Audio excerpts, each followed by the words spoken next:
Tim, that's your metabolomics background, is it? Many pathways. It's part of our knowledge graph. Oh, that's okay. Nice. Okay.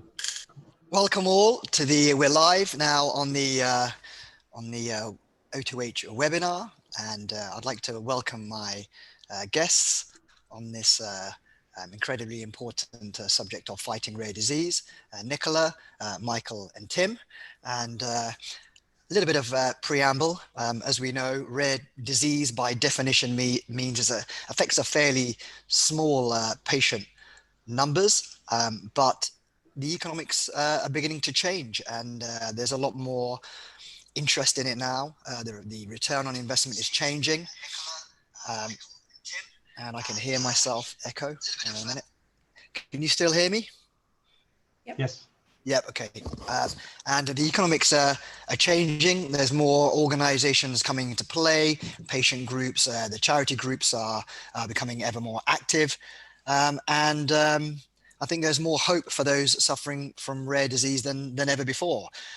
So firstly, I'd like to kind of ask each of you, and kind of what inspired you to kind of get involved in the fight against rare disease. Over to you first, Nicola. Hi, yeah, thank you. I guess like most people or many people in rare disease, it kind of crashed into my life rather than a deliberate choice. My son was diagnosed at 13 months old with an ultra rare disease, xeroderma pigmentosum. I had grown up with rare disease all my life, although I didn't really know it by that name when I was a child. My father has a very ultra rare disease as well. So we were always around somebody with really complex and critical health. And then, yeah, as I had my first child, at 3 months old, it was obvious that there were some issues with his health. And at 13 months, he was diagnosed. So really, that's how it all crashed into my life. Did what everyone did, went into Google and found this wealth of misinformation and information and didn't really know where to go. So later that month, my sister Rebecca and I co-founded a charity, which is now a global charity called Teddington Trust, which is a charity specific for that condition. So we support children and adults with xeroderma pigmentosum. And then as our journey progressed, we went on to found Rare Revolution magazine and the Rare Youth Revolution. So accidental by purpose, I guess. Well, that's quite a story and quite a commitment. I think you put a lot of your own money, energy, and time into driving this and bringing other people along with you. So, I mean, what an important story and contribution that you're making to the rare disease community. Michael, about yourself and what got you involved. Yeah, well, I don't have a family story related to rare disease. I was originally clinical rheumatologist, and many of the diseases that we were looking after were rare and had huge unmet need, and therapies have been cobbled together over many decades. And then I went into industry in a to learn translational medicine, really. And a few years ago, 5 or 6 years ago, I made the jump into rare disease, driven largely by the fact that I've been working in precision medicine and working in slightly more common diseases, looking at ways to subdivide them genetically or with biomarkers such that either the progression of the disease might be very different, or the mechanism of action that drives that disease might be different. And so you might identify different therapies for those subpopulations, and trying to think about how to make that all work with small numbers of patients. I realized that the solutions were to be found in the true rare disease communities, where for decades there have been legislative changes that enable the regulatory environment and companies and academics to bring forward therapies and protect them a little bit more and develop with more flexibility. So I was really keen to learn that, and I've been working in this space for the last 6 years or so at Pfizer, which is one of the large pharmaceutical companies. Thank you, Michael. Tim, my interest in kind of where AI meets drug research, going back 5, 6, 7 years now, led me to a meeting with you, or a mentoring meeting with you at the Judge about 5 years ago, and as well as a common interest in kind of where technology meets drug research. It seems that we also have a common interest in the same type of chocolate. Definitely. There you go. Match, snap. That was an interesting curiosity. Good. So, please tell us how you got involved in rare disease research. Yeah, so thank you, Prashant, and I'm really delighted to be here. It's a topic very close to my heart, and so I'm the co-founder and CEO of Helix. So my name is Tim. Hi everyone. And what got us into rare disease is a rare disease parent. So it's someone called Nick Siro, who is the father of 2 children with an ultra rare disease called black bone disease. And when we met him in 2014, he was in the process of repurposing the component of a weed killer to save his children. And he's really an amazing guy. He's done this successfully. So I think they've just had the phase 3 results, which were successful. And so that really make us realize how big this problem is, how repurposing can help rare diseases in need, but also how machine learning can really automate this and do this at scale. And so that's really what got us started. And so like many, you kind of get pulled in at some point. And for us, it was Nick Siro who brought us together. Brilliant. And can you just tell us a little bit about the kind of progress you've made with Helix over these 5 years? I think it's been pretty phenomenal. It's been a really exciting journey. So I was doing my PhD at Cambridge University in biophysics, and then we started a company after that. And so by now we've raised around $70 million. It's just one moment there. $70 million. I think I originally mentored you. I think I'm gonna come to you for mentoring now after that kind of fundraising. Do you mind giving me a mentoring session? That would be great. Carry on. And now we're going through the scale phase. So we're growing. I think the last meeting on Zoom, we were 63 people, and we're adding more amazing people to join the team. So if you are looking for an exciting job, guys, please don't hesitate to reach out. But I think more importantly, we managed to find a model, that's, I think, different, where the mission of the company is really at the heart and everyone's aligned. And we work very closely with patient groups to do so, because they are the experts in rare disease. We have amazing technology to help us with that, but also amazing clinical experts, scientific experts. And so I think we've managed to all align around this mission, which helped us accelerate. And so I think we were quite lucky as a startup company to have this North Star that kept us aligned and kept the momentum going. Well, I think in terms of catching one's attention, using weed killer as a way of treating disease for their children, I think that definitely, I'm not surprised that caught your attention. But look, congratulations on your achievements. I don't think you've been lucky. I think you've definitely made your own luck with your dedication and hard work, and the team and the people in your vision. I think it's been extraordinary, and well done for what you're doing for Cambridge and British science. Moving along a little bit now. I think the key aspect of this is the changing economics. Now, when we discussed with both yourself and Michael, we spoke about the economics at length and how you're both profit-making entities. And I think in the past, rare diseases they weren't very well funded, small patient populations, maybe government, academics, but you were telling me, Michael, that over the last 6 years, Pfizer have made a huge commitment to resource to the rare disease programs and technology. Do you want to share a little bit about that with us? Yeah, well, I think there's been a growing awareness of the magnitude of the unmet need, that there are, 7,000 identified diseases that meet this classification in terms of their frequency. And very few therapies are available for the majority of those diseases. There's some 400 or so.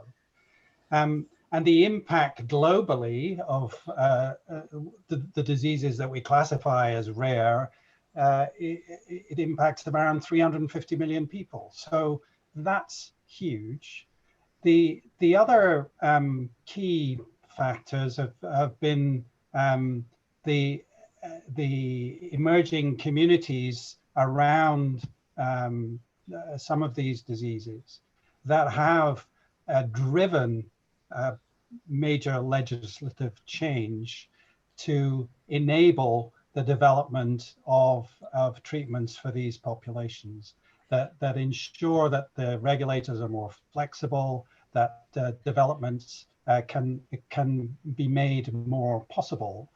So you're saying there's been a huge shift in the regulatory environment alongside the technology over the last 20 years. And the other characteristics of many of these diseases is many have a monogenic cause, many present in children and are very severe. And our mantra has been to bring major breakthroughs through to change patients' lives. And when you have severe diseases that don't have any therapies and a clear understanding of mechanism of action in those diseases, because perhaps they're genetically determined, there are scientific avenues to bring therapies, to identify therapies and bring them forward for development. So I think we've just been aware that there's a much larger unmet need, and if there's an unmet need, then certainly from a commercial perspective, there are opportunities. But rare disease now for Pfizer, which is one of the big few pharmaceutical companies, is one of 6 therapy areas that we're focused on. So we're really determined to invest in transformational therapies in rare diseases that are going to have a big impact. And the number of programs you have in phase 3, I think there was quite a number there. You've made good progress in a short space of time. Right. Well, Pfizer has 22 products in rare diseases. We now have a portfolio of 6 phase 3 programs. 3 of them are in gene therapy. So 2 in hemophilia and 1 in Duchenne muscular dystrophy. And then we have another 5 or 6 early phase clinical programs and many more programs in discovery. So, this is not an opportunistic play from a business point of view. It's a strategic effort to discover novel therapies for rare disease. Okay, Tim. Yeah, go on, Michael. No, go ahead. So Tim, obviously AI, technology, machine learning, people are looking at some of these kind of ideas and new ways of doing things and hoping that it can transform, the potential number of treatments that can come out from the biotech and the pharma world. Can you shed a little light on your own approach and then how you're hoping to kind of make the cost of treatments lower and the cost of development lower through the way you go about your work? Yes, and that's a great point. And I think if we take one step back first, I think there's never been a better time for rare disease patients. Like, there's many things moving in the right direction, going from diagnosis, going from availability of possible treatments and technology, going from empowerment, even just with Facebook, like the voice and the momentum that the patient groups can bring together and work together, you know, globally. I think that's been transformational. And then there are players like ourselves, Pfizer, others who are just one of the stakeholders in the ecosystem. But I think it's really incredible how what is happening in the rare disease space, which wasn't the case 20 years ago, and the regulators have had like a major impact as well. So from our perspective, we took the angle that we wanted to try and get treatments as quickly as possible to patients and at an affordable price. And therefore, we made a few decisions. One was to invest in technology which would allow us to do this more effectively, and I will expand a little bit on that. The other one was also to decide to work with existing treatments. So we're looking at repurposing and combinations of those, because then you can skip a few steps. There's safety profiles, there's many advantages to that. There are also some disadvantages. So you always have to make some trade-offs, but that's where we focused on. And the third one was for us to focus on partnerships with patient groups. That's really been our secret power at the beginning, because they are the experts and they know everyone. They're so committed. They're not going to take no for an answer. And so you get a momentum and a focus that you can really struggle to get anywhere else. And so from our perspective, what's really, really hard is to say, okay, we have 7,000 rare diseases. Which one do we work on now? And we can start 2 to 4 every quarter, so new diseases projects, but how do we select? And that's where we use data science and machine learning to help rank the diseases. And we look at availability of data, animal models or models to test, endpoints, biomarkers, all sorts of things to try and have a rationale on why this disease and why another disease. And that's really, really hard. Even if we do 50, which is already enormous, there's another 6,950 rare diseases that other people have to work on. And so we apply that at every step of the way. And geez, that's a Friday test.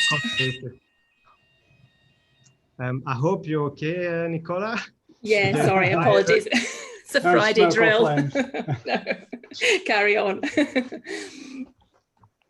And so it's applying technology in that way, but we're not saying that the experts are not needed. Like we have amazing pharmacologists, clinical experts, and it's just bringing those people together. And drug discovery is really, really hard. And machine learning is not this magic wand who's going to suddenly solve all the problems. That's absolutely not true. It's really bringing that component to the table to try and make a difference and move as quickly as you can to get treatments in the clinic. So I'm going to come back to some of the technology side of it with you in a moment, Tim, but I would like to bring Nicola in, because there's one, Michael and both Tim have talked about the importance of patient groups, advocacy, and the charities. Can you kind of add a little bit of color of the type of work that you were doing and how you were, you're both an advocate and leading a charity as well, which, you know, the Teddington Trust, which I understand just looks after 100 patients in the UK. So when we're talking about rare, you know, that's the kind of scale we're talking about. Can you give a little bit of detail on how you go about your work and how you bring attention to the plight of rare disease patients to the biotech and the pharma industry? Sure. I mean, I think the thing that Tim says there is absolutely spot on. I mean, these charity groups they're intelligent, they're organized, and they are highly motivated. And they are everything from a single patient mum or dad who may be literally running their organization from a car on the school run and their kitchen table, right up to the other extreme of a multi-million-dollar charity. So, and there's absolutely everything in between. And what they bring to it is the absolute passion and the understanding of the intricate things of the condition. So, you know, when you talk to a physician, for example, their perspective of living with a disease is entirely different from someone who lives with it. And they don't even know sometimes the anecdotal information. So you can find out so much by just talking to other people with the condition about things that might not even be documented in terms of living with that disease, but people know anecdotally just from shared experience. It's really important to bring that voice. And I think there's a lot of work to be done in terms of, I know we spoke yesterday about this sort of managing expectations and making it really meaningful engagement, because I think the danger is that it's become such a buzzword, this patient centricity, that everybody's sort of like hurrying to get it and to tick that box. But in doing so, sometimes patients and patient groups are left feeling really disgruntled about the way they've been dealt with and the way that they feel. Perhaps they are just a tick box to secure the funding. You know, funding might say we've got to have 3 contacts with the patient, so they go through the motions, but was it meaningful? Did it really drive value in the process? So I think there's a huge amount of work to be done with that. But what I've really noticed, certainly in the last 5 years, is that organizations are really stepping up. So they're no longer sitting and waiting for pharma to come to them or for the scientists to come for them. Those parents and those individuals are getting online, they're finding the scientists, they're driving the research. Sometimes they're even funding the science and the research. They're not sitting back anymore. So they're really motivated, and I really encourage everyone to engage with them, because what they know is incredible. And also I think that they're unifying. So whereas we might have had lots of different groups working in isolation, and epilepsy is a great example, we've just done an edition on that, and I've learned so much with looking at that. They are now unifying. For example, we've got the Rare Epilepsy Network and umbrella groups where they're coming together so they can capture like natural history studies as a bigger group. So rather than lots of individual little epilepsy conditions, they're coming together to collect that data, which is really powerful for pharmaceuticals and for scientists to have that data. So it's a great partnership to be brought together. It's just getting it on the right terms. I think that's the thing. And what we try to do is, and you know, as well as our publication, a key part of what we do is just facilitating networks. So if we hear a lot of what's going on in the industry from the patients, and we also hear a lot from industry. So we're permanently connecting people. You know, our team are always sending emails, making introductions to say, oh, I've heard someone that's doing registries, you should speak to them, or, you know, making those connections, because it's so important. And often these groups don't know where to start. So a big part of what we do is facilitating those conversations between people. We don't need to be involved in them, but we can link people through the work that we're doing. So one really interesting part of your work was, and one of the insights that you shared with me, was around the fact that these patient groups and charities are getting smarter. They're not just, you know, complaining or drawing attention. They're building their own IP knowledge. They're learning about the science. They're understanding what's going on with the regulators. And I think, you know, and I think when I listen to Tim, it seems like some of the biotechs are meeting you halfway. I mean, can you tell us about this kind of rare disease accelerator program that you've got in play, Tim, which kind of is blurring the model almost between biotech and activism? Yeah, thank you. And I'll give a bit of background to that first. So we launched something novel called the Rare Treatment Accelerator, where basically patient groups can apply to us to start a partnership. And then we commit our technology, funding, and we're trying together to identify and develop a treatment that's ready for the clinic within 24 months. So that's the objective, move very fast. And so that's a new thing. And what started us to start that initiative was basically our previous project. So if we take our project with Fraxa on Fragile X, so Fraxa is really the leading Fragile X patient group in the US. We started to work with them, and it would have been impossible to make the progress without them. So even selecting the drugs, we managed to identify synergistic drug combinations, which we validated preclinically very fast, which we were planning to start a clinical trial in 2020, but then with COVID-19, there's a lot of things that changed and got delayed.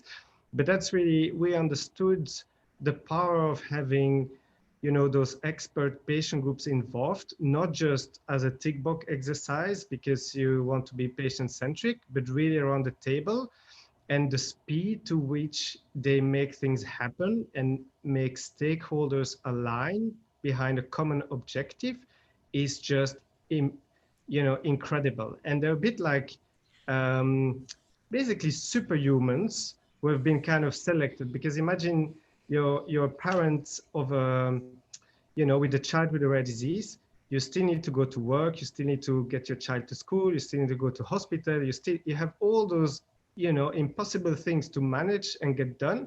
And so the people who manage to do that and then start a patient group, fundraise, find treatments, they're like superhumans. Honestly, they've been selected.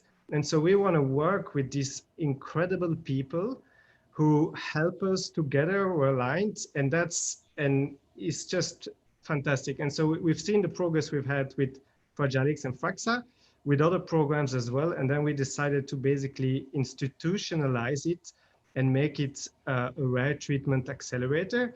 And soon, actually, biotechs and other organizations will also be able to apply. So we're going to open it up so that if you're aligned with what we're doing, try to develop a treatment fast to clinic, then you can contact us. And the hard bit is selecting who to work with, because we're overloaded with requests. So that's really the hard part. It's a beautiful development, Tim. But one aspect of this is that it's the economics, right? So when you integrate with and work with the patient groups, you're finding, because you're able to bring down the cost of the clinical trials, you're able to get to work through potential alternatives more quickly. So can you give us an indication of it? Of course, integrating with the patient groups is hugely important, and with all the other stakeholders that are involved, but ultimately the investment into rare disease is only going to happen if the economics are workable for a smaller patient group. So how is integrating with the patients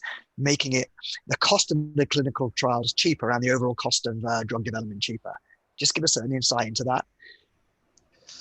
Yeah, that's a great question. So I think there's multiple components to that. There's, working with the right partners, but then there's also the fact that we work with existing drugs and look at maximizing the potential of that. So if our model was to develop gene therapies, I don't think the economics would work. It's because we're looking at existing drugs, combinations, and that we also select the diseases based on what we think is a realistic clinical trial cost.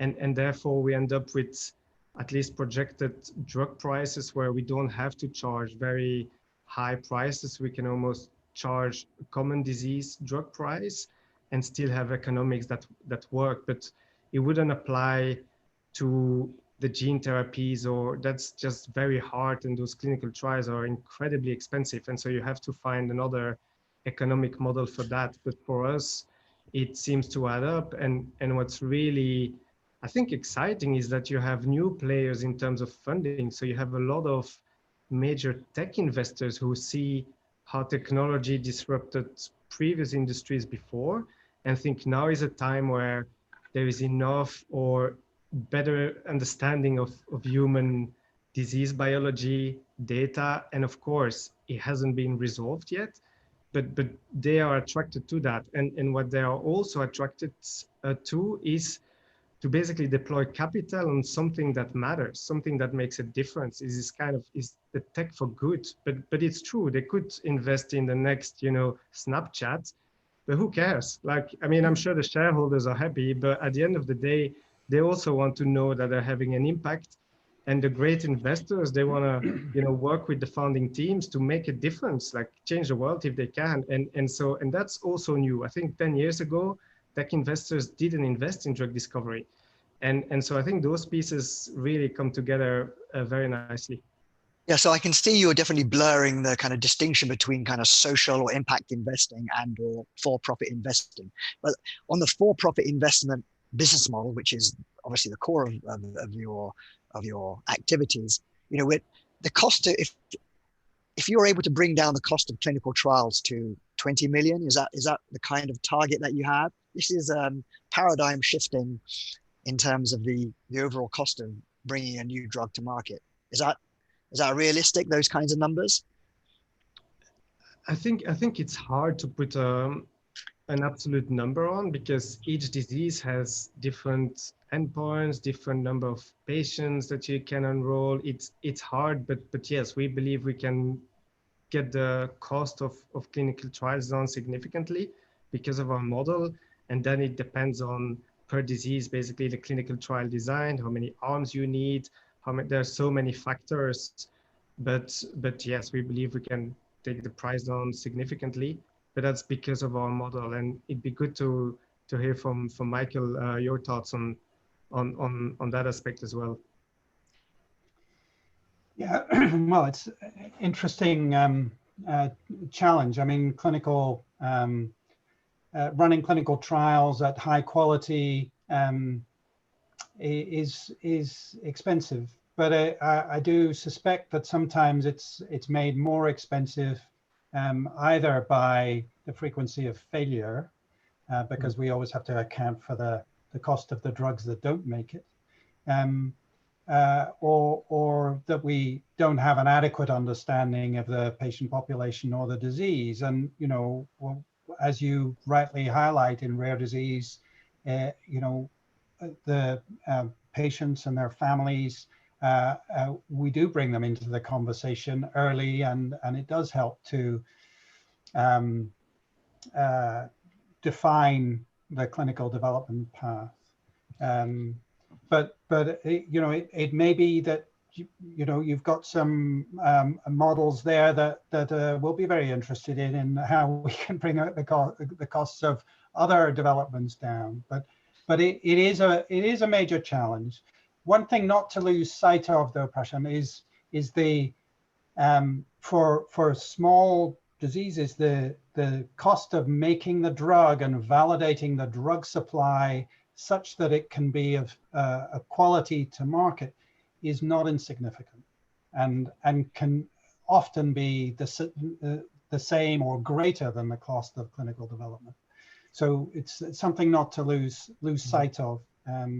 And you know, that's where we've seen much less flexibility from regulators, and that may be a good thing, because it means that the drug quality, the product that is given to patients, is of guaranteed higher quality, but it does have an impact on the overall cost of development programs. And where regulators have had a lot of flexibility in terms of clinical data and clinical trial design, there's been much less flexibility around some of the process validation and quality control around the drug.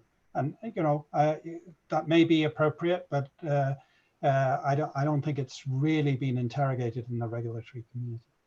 Right, if I may, while I've got you in flow, Michael, I was talking to Nicola earlier about kind of gene therapy and gene editing, and her reaction was, right, and frankly, it does feel like fantasy that you can using a Cas9 enzyme, send it into your body. It can cut out the piece of the gene that's faulty, and then, you know, the cells themselves kind of then fix the bit that's broken. That's kind of the CRISPR-based kind of gene editing technology, and that's one modality. But there's another modality which you're working on in Pfizer in terms of gene therapy, and that's a vector-based modality. Can you share a little bit about that technology, please? Sure. So it's a gene replacement approach, and there are already successful products available, so that have gone through the whole clinical trial process and been made available in spinal muscular atrophy and a rare retinal disease. So it's a technology that's coming of age. There are many hundreds of clinical trials across the world looking at gene therapy, most of them using a particular type of viral vector called the adeno-associated virus. And the simplest use of them is to allow this vector to introduce a new gene, a correct gene, into a particular tissue, get it to express and produce the protein that is deficient.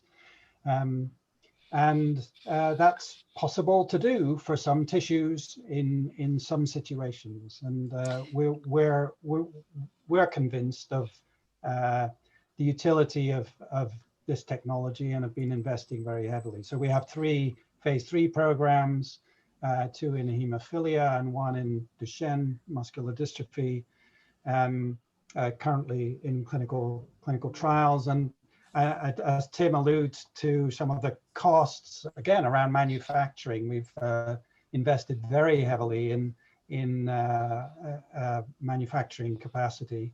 You know, before we have any licensed product, we've put in $800 million or something like that into manufacturing. But it's can I just ask you a little bit about just a little bit about the technology?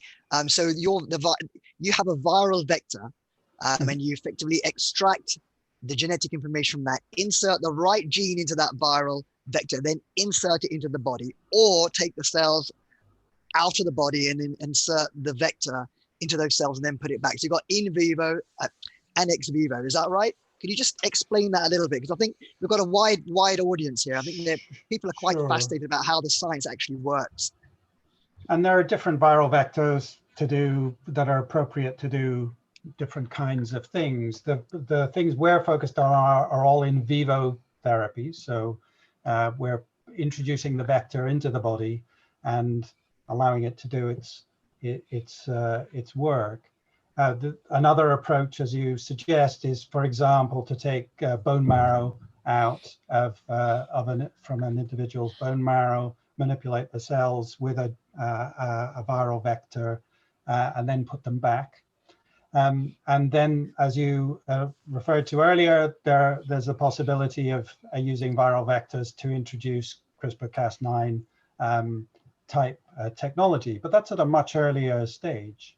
And behind these viral vectors, there are no doubt other modes of delivery for genetic therapies that are, you know, in the early development phase. And these have the potential for kind of a one-shot treatment, because when we were talking about, say, hemophilia, you've got, you know, people are on kind of very long and expensive treatment cycles. So the potential of these modalities have the potential for a one-shot treatment.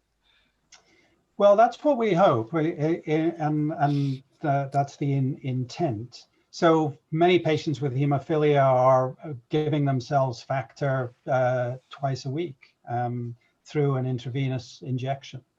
And in those patients who have been given the gene therapy, which, as you say, is it can only really be given once at the moment. We're looking at technologies to redose, but it can only really be given once. In those individuals who produce their own factor from their own liver, they stop having to use to inject, and in many cases stop thinking about themselves as having a disease, which is amazing to witness. And we're expecting long duration of expression. You know, the clinical registries will tell us just how long that will go on. In Duchenne, for example, we have animals who have been treated more than 10 years previously who still have very clear expression of a dystrophin replacement gene in their muscle. So, you know, it's a very particular kind of therapy, as Tim alludes, high tech, high cost, but potentially bringing transformative efficacy to diseases that just have never really had effective therapies. Not suitable for everything, very clearly, but in some settings. Nicola, I mean, with all these new technologies and the kind of work that Tim's doing and Michael's doing, are the hopes of patients being unrealistically raised? Because, you know, this takes a lot of time. It's going to take a lot of money. There's a lot of studies that need to be gone through. And whatever the excitement Michael and Tim are giving us, they're always kind of caveating it with a little bit of caution. Yeah. So how do we kind of manage the expectations of patients who have been suffering for a very long time and have really had no hope on the horizon previously? I think there's a couple of things there, and often patients may not even be aware of anything until it becomes into trial, or even more when it's mentioned by a doctor because it's made it through and it's approved. But actually, I think that the patients need to be involved right at the very start, almost before the projects are conceived, because actually there is an assumption that everybody wants every disease cured, and actually that is not the way the patients perceive. Not everybody is necessarily seeking for a curative therapy. Some people accept that that is who they are and it makes them who they are. Now we've heard of conditions where the scientists have gone down a particular route, but they haven't actually thought, in fact, many cases, to engage with the population as to, is that the most debilitating part of their condition? So, for example, to come up with something that might deal with a growth hormone, but actually the patient population don't mind that. What they mind about is the hearing loss, or they could be developing something for photosensitivity, but generally people with that condition can cope with that. What they don't want is the neurological decline, which is going to impact their life. So I think that there's a disconnect that isn't happening early enough to, you know, obviously Tim and Michael have made it very clear there's huge sums of money and huge amounts of technology involved and ploughed into that. So let's make sure it's going into the most beneficial point for the patients. Just because you can cure something doesn't mean that that is the right channel for that energy. Perhaps there is a more debilitating part. So I think defining those priorities needs to happen earlier on, and also that it's fit for purpose. So very simple things like we know of an organization who worked really hard with a pharmaceutical company from the very start, and they were able to identify that there's a big issue with storing the medication. It takes up a huge amount of fridge space, for example, and keeping it at the optimum temperature was a big issue and was causing waste. But because they really engaged with that community, they were able to understand that. And from that, they developed an app that allowed the patients to monitor their fridge, and they could be told when they were at work if their fridge power had gone down or if it wasn't at the right temperature, so they could adapt that. And it also influenced the packaging, which was amazing, so that there was less waste. So but that was a really good example of not necessarily the high tech stuff, but just something really simple that they would have been oblivious to had they not sat and had a chat around a table with patients. So it's priorities. So it's about the life cycle of the whole experience. Absolutely. It's about getting the priorities start right at the start and following it right through to that person taking the drug. Is it in a form that is going to be acceptable for them? So it's the whole life cycle. And I think there's untold value from patients at every level of that, and as many patients as you can, because patients have such a diverse experience depending on where they live. Even geographically, where you live, your tolerance to take certain measures are completely different. Your social status, how much support you have from parents and peers around you, there are so many factors. So talk to as broad a demographic of any patient population as you can. And I know it's difficult when you've only got maybe 100 or 10 even sometimes of a condition, but that's kind of where I would say with that. And with regards to expectation management, that is a really difficult one. And I've got a really personal experience of that, where just very recently a clinical trial for XP has popped up. And actually the first that anybody, including us as a charity working in the field, knew about it was when we were sent a press release. And it looked all very exciting. And of course, we were inundated with emails from patients and families going, oh my gosh, is this going to... And I was like, oh goodness. So we had to say, like, hold fire. We made contact with them. We've agreed that we're going to do a Q&A so that people can put those questions to them. Because on first glance, of course, their social media is making it all sound very big claims, which is fantastic. But it won't be for everyone. It won't be for every complementation. It's still a long way off. So I think this is where the early engagement is really important, because although you can't get to every patient, if you've got the groups, they can communicate every step of the way that, you know, these are the people it will be suitable for. It might not be in your lifetime, because this is the other thing. Sometimes people are working on things that will never benefit their child. And it's important to understand that, you know, because something's in trial doesn't mean that in 2 years' time you're going to get it prescribed from your doctor. It could still be 10, 15 years off. So understanding that and having really good communication strategies, campaigns, Q&As, anything you could do to get that message across will bring people on board, because there's nothing more disappointing than finding out this drug's popped up or this device or whatever. Nobody's consulted, and oh, that wasn't what we were struggling with, it was that. You know.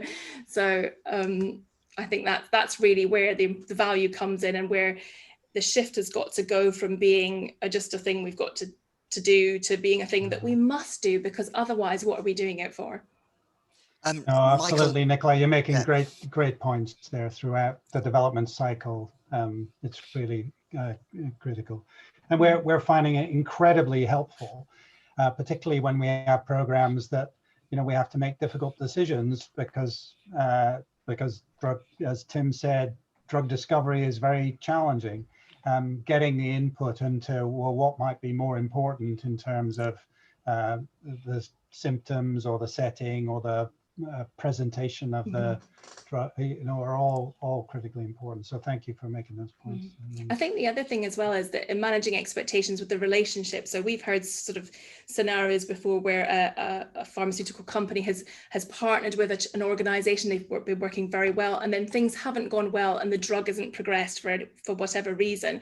And then that relationship ends, and then they're left feeling quite sort of cut adrift, and because economically it wasn't viable to continue. So managing those expectations at the start, that there is a cutoff point. If that's not viable, it won't proceed, and this will be what will happen. So there isn't that feeling of being dropped, because there's a lot of work that needs to be done to improve that relationship and the trust, so that, because without the trust, the groups won't work with pharma. And it's essential, it's absolutely paramount that they do get on board with research. We know that we find when we're trying to work with maybe research companies that want to engage with patients, there's still a really big reluctance because of the reimbursement issues, the trust issues. And I think that, those sort of things will really help that. I don't know why it's so behind in healthcare really, because if you look at any other product or service, Apple wouldn't come out with a new device without testing it to the nth degree and and getting everyone's opinion. But it just seems to have been a bit slower, but thankfully things are improving. But yeah, still a way to go, I think. What's very interesting is all the way through when Nicola was speaking there, both of you were kind of nodding almost to every word that she was saying. So I think you're to say the least, you're very much in agreement with her, the issues and concerns she's brought up. Tim, would you like to jump in on some of those points that Nicola has drawn attention to? Yeah, I mean, there were too many, so I'll have to choose a few. It made total sense, and it's so hard.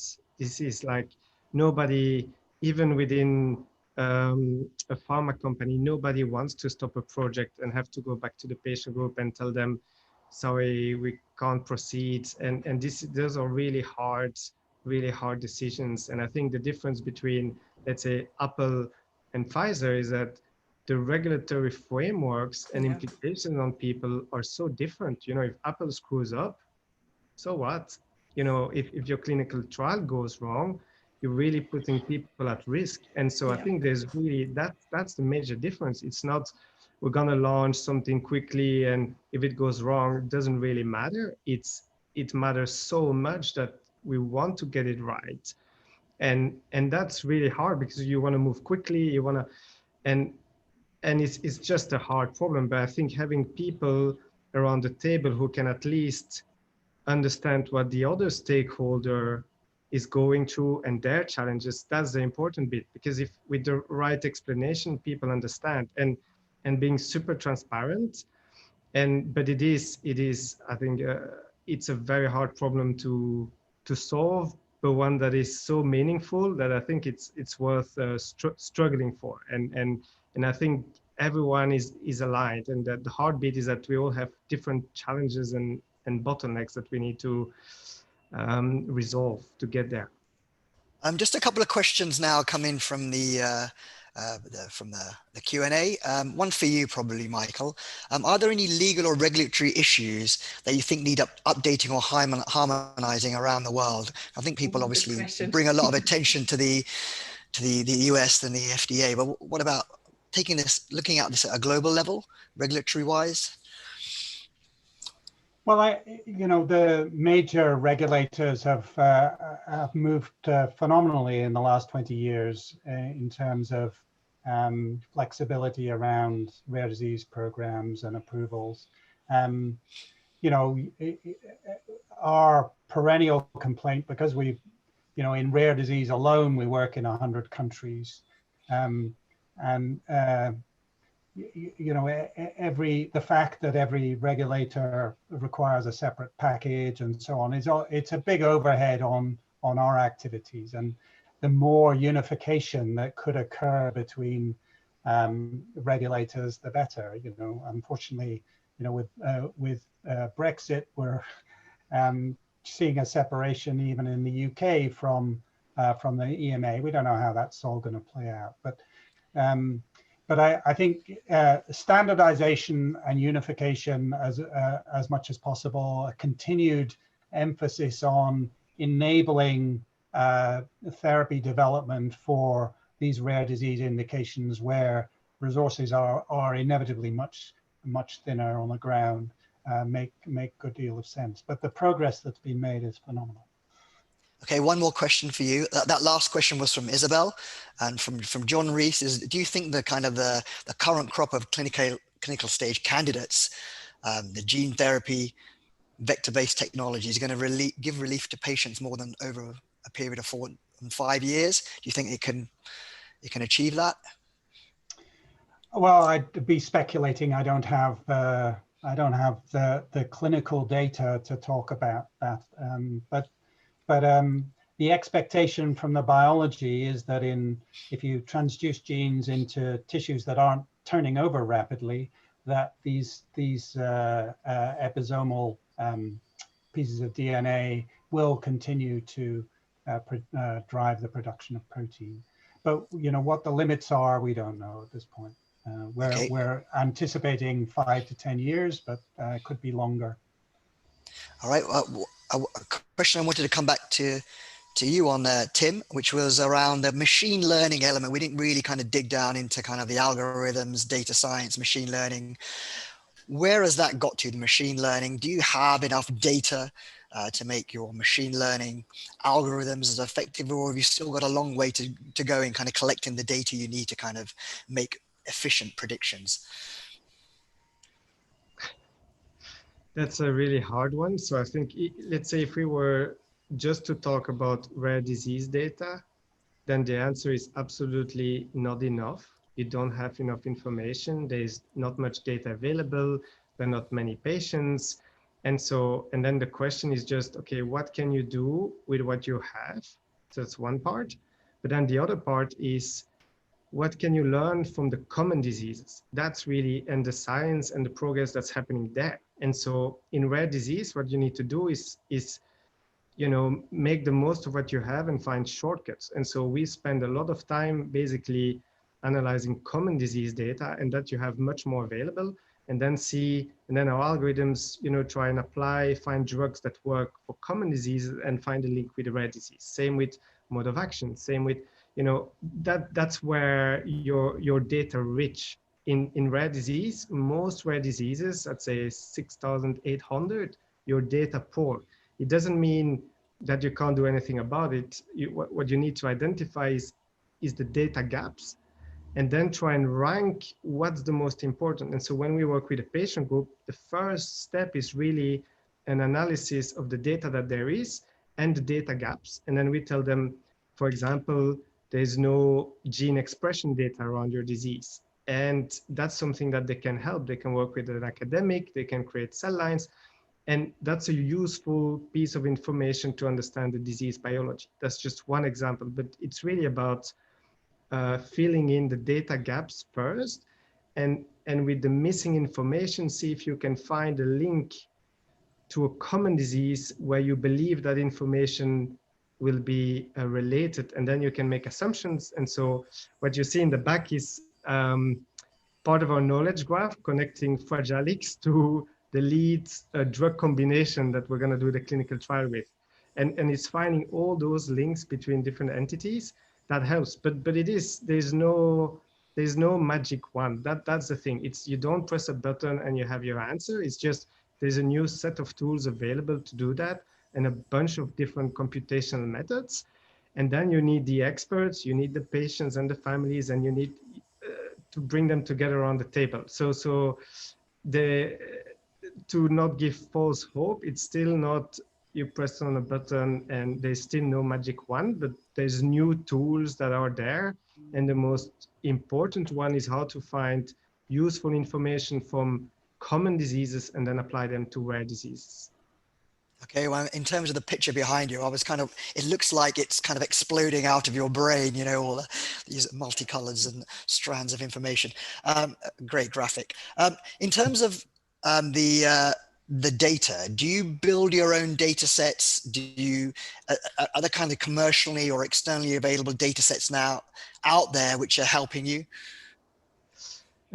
Yeah, so I mean, we're a virtual company, so we don't have any labs. Everything is outsourced, and we're trying to be, in a way, lazy. So if we can find the data out there, we'll use that, and there are curators, and we have a way of ranking, validating, and then we also invest in generating quality data that we know our algorithms will be able to use to make better drug predictions. And then also, depending on the disease type, you may have certain data types or algorithms that we know are more reliable. But even then, it's about having different pieces of information together and then make a good judgment around the treatments that will work. So we do invest a lot in proprietary data as well, because there are so many data gaps. And then we work also with the patient groups to help us identify the most valuable information, particularly around clinical trial design. So that's where preclinically it's hard, but I think there's a lot of progress, and that's not your major bottleneck. It's being successful in the clinic that's really, really hard. Okay, just my penultimate question. I'll throw this out to any of you. Is there a kind of collaboration happening between the different stakeholders, whether patients, charitable, big pharma, biotech, academia? Is the collaboration there at the moment? Anybody jump in? Oh, absolutely. I think it is across the patch. I mean, there are international organizations and national organizations across rare diseases and disease specific, and consortia of one sort or another, with academics and industry working on different elements. So I think there's a lot of activity that brings people together and allows people to partner. Could it be improved? Well, always, but you know, I do think there's quite a lot through ERDIC and NORD and the IMIs, the EMA funded research scheme. Nicola, collaboration? Yeah, absolutely. When it's happening well, there are some amazing things happening. I mean, Dravet syndrome, there's some great things happening in that space because there's some really powerful collaborations. I think the European reference networks and the EPAGs and the ERNs coming together is really powerful. That's giving real strength. So yeah, absolutely. There are some incredible examples out there of what is truly possible when all stakeholders come together, which ultimately gives us all hope, because there's nobody more passionate than the rare disease community, I think. And that goes for professionals as well as the patients. There's real spirit to move it forward. So absolutely, there are great reasons to be hopeful, I would say. In collaboration?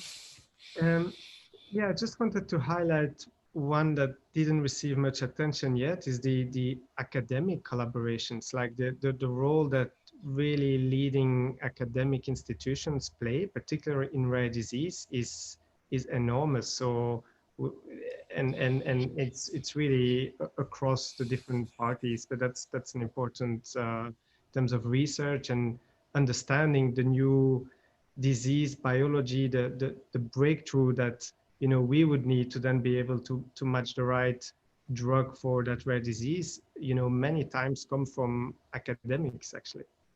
Well, just thank you very much for that, Tim. So just to kind of round things off with your closing comments, you know, where are we and what does the future hold in a way in terms of the fight against rare disease? So if you could bring it all together with your final thoughts. Michael, you first. Sorry. No, it's all right.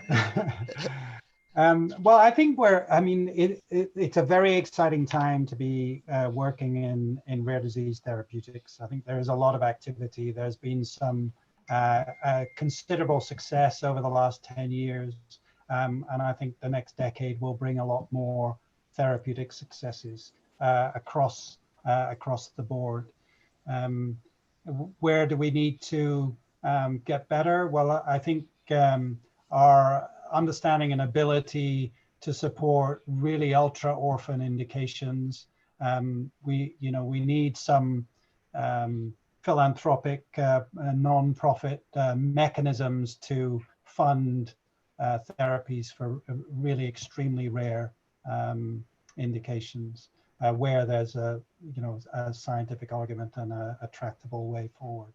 But it is a there's a huge amount of activity, and I think we will see over the next decade some really important therapeutic advancements in rare disease. Tim?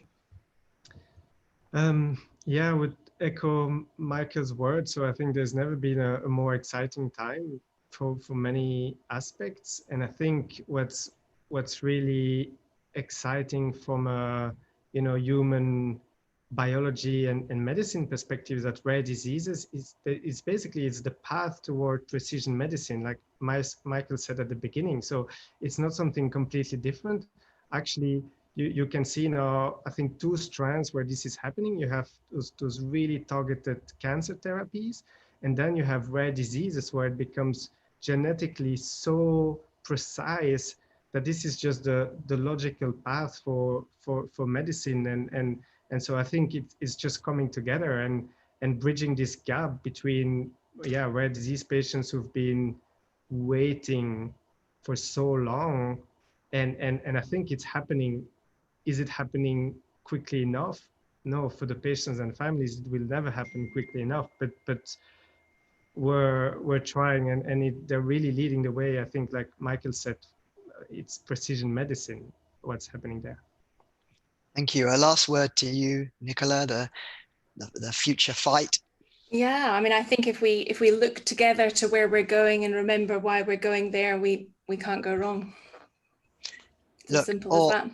Thank you all very much. It's been an absolute pleasure discussing the fight against rare disease with all of you today, the economics, the science, the patient perspective. And I think it's a very hopeful outlook, I think, in terms of the potential treatments and what it might mean for patients. It's scientifically a hugely exciting time as well. And once again, thank you very much for your contributions and making the time to share your thoughts with us on this webinar. And look forward to kind of paying close attention to your work at Rare Revolution. Michael, your work in terms of like the fantasy of gene therapy and gene editing, and Tim, no doubt we wish you every continued success in your fundraising and bringing more potential products into clinical trials and therefore into the market. So look, wish you all the very best. Thank you all. Oh, thank you. Prashant. Pleasure to be involved. Thank you.